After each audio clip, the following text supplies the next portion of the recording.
Of my three proposed solutions, this is one I feel most strongly of.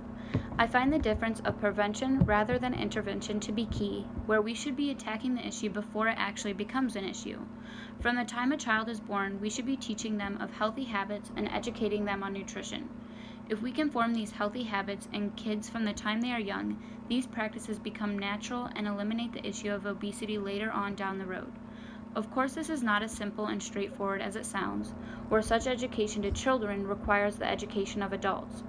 This is where I think it's important that nutrition and healthy lifestyles be a mandatory part of schooling, and all individuals should make a conscious effort to incorporate healthy practices within their life. If such practices are continually implemented and combined, over time we will see progressively healthier generations where these habits become natural. I believe in every way we can, we should be teaching our younger generations healthy lifestyles and food practices from day one so that as they age, these habits become second nature. This leads to my discussion of healthy food relations, which directly relates to the education of our children. From the Obesity Action Coalition, they discuss the importance of our relationship to food and how when poor relationships are at play, this increases one's risk to obesity. Such a fundamental yet poorly discussed concept is the notion of food as fuel.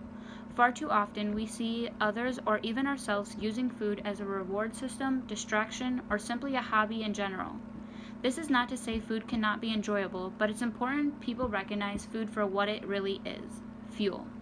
After this understanding, you begin to have a whole new concept of food, and it makes you consider what exactly it is you're putting into your body and how it'll affect you. I believe food as fuel needs to be a concept taught early on in life so that these healthy relationships and understandings can be formed early on and continued. Practices such as teaching our children the value of nutrition and where it is found are rewarding.